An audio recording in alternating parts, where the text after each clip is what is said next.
You have to die before you die, a phrase that confuses the mind but awakens the soul. What does it mean to die before death? Not the ending of breath, not the stillness of a lifeless body, but a different kind of ending, an ending that liberates, a death that is not a loss, but a return. To die before you die is to meet the death of your false self, the one built on stories, memories, attachments, fears. It's to see clearly that what you have called me was never truly you. You look in the mirror and realize, this image is not who I am. This face is passing. These thoughts, they come and go. This name, this history, these roles, all of it borrowed. The mystics knew this. They did not wait for physical death to free them. They chose to die while alive, to surrender everything they thought they were, and discover the still, silent awareness beneath it all. This death is not painful in the usual sense. It is not violent. It is a soft unraveling, like waking from a long dream, and yet it is terrifying to the ego, because the ego feeds on becoming. It fears disappearance. It clings to form, to past, to control. To let go feels like dying, because for the ego it is. But for the real self, it is the beginning of freedom.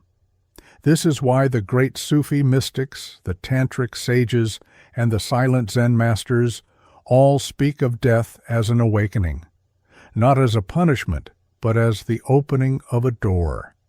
When you truly see that you are not your thoughts, not your emotions, not even your story, you begin to live differently. You stop trying to protect an image. You stop needing to be someone. And in that emptiness, something vast opens. Not a new identity, but the absence of all identity. Not another role, but the formless, changeless ground of being. This is not a theory, not something to believe. It is something to experience, to taste, to allow. The death of the self is not the end. It is the sacred threshold into a life that is whole, silent, and free. What arises after the death of the false self is not a new persona, not a saint, not a perfect being. What arises is space, a vast, ungraspable space, empty of definition, yet full of presence. You don't become better, you become less. And in being less, you become infinite. All seeking stops here. Not because you've found an answer, but because the one who was seeking is no longer in control. You no longer chase the future. You no longer edit the past. You no longer perform for the world or for yourself. You simply are. And that simplicity holds a kind of power that effort can never produce. The power of truth. The power of a silent witness who doesn't need to explain, prove, or become. Dying before you die means meeting everything in you that resists, the fear of emptiness, the fear of being nothing, the fear of letting go, and walking straight into it with open arms. There is pain in this death, yes, but not suffering. Suffering comes from resistance, from clinging, from trying to save what must dissolve. The pain of dying before death is sacred. It purifies. It cleans the mirror of your soul until nothing remains but the clear reflection of the eternal. In this clarity, you no longer ask, "What am I supposed to do?" or "Who am I becoming?" You live moment to moment in gentle awareness, not needing to grasp, not needing to hold. This doesn't make you passive. It makes you available, present, alive. Because finally you are not trying to be anything at all. You are simply being. And in that state, life unfolds naturally, like a river flowing, like a bird flying, like breath rising and falling. You realize that this moment, exactly as it is, contains the whole universe, and nothing is missing, not even death, because you have already died, and what remains cannot be taken.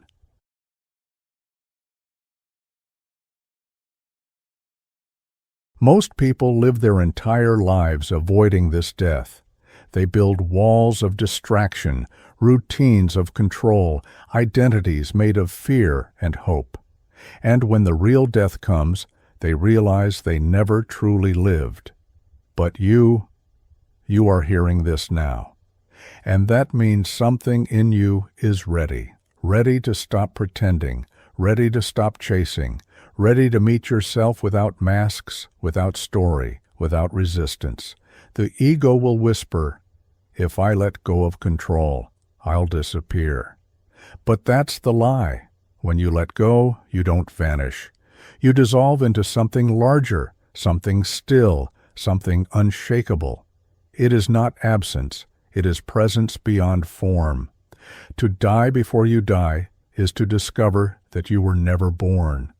Not as the one you thought you were, that what you are has no beginning, no name, no border.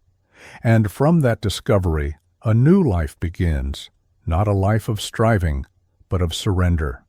A life rooted in truth, not concept, in awareness, not achievement, in love that asks for nothing, because it comes from the source and returns to the source with every breath. The mystics weren't speaking in riddles.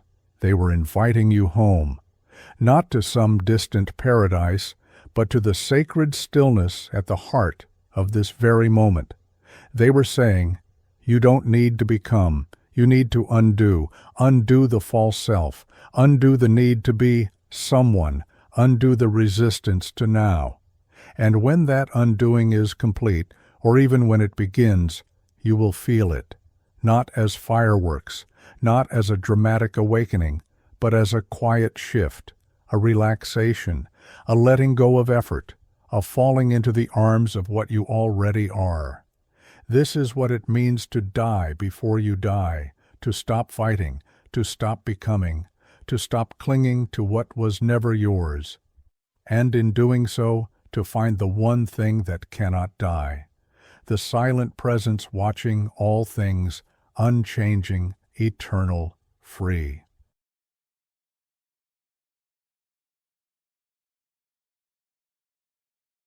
When the ego dissolves, what's left is not emptiness as fear imagines it, but a fullness that words cannot hold. A quiet joy begins to emerge, not from any external gain, not from achieving spiritual milestones, but simply from being. You sit in stillness, and it feels like home.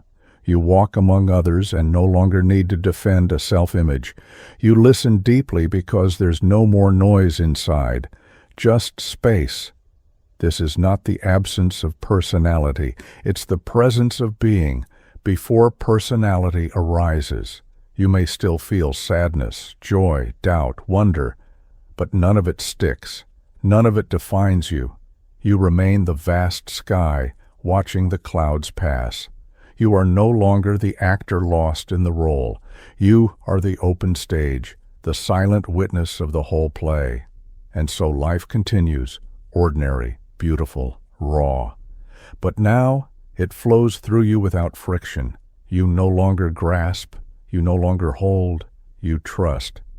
Because you've seen that even when the body dies, what you are remains untouched. What you are is not made of time. It is not inside the story. You are the stillness behind every sound, the spaciousness within each breath. You are the light before thought, the presence behind the eyes. And in this recognition, everything changes, not externally, but in essence. Fear fades, struggle softens. Desire no longer burns uncontrollably because there is no one left to feed it. You've died, and you are more alive than ever. You don't need a new name. You don't need to be special. You don't even need to be understood. You just are, and that is enough. So stop waiting. Stop postponing truth. Stop bargaining with the moment. Let it all fall. Let yourself fall. And discover there was never anything to fear. Because on the other side of this inner death is not darkness, but light. A light that was always here, waiting to be seen by the one brave enough to let go of all they thought they were. You have to die before you die. Only then will you truly live.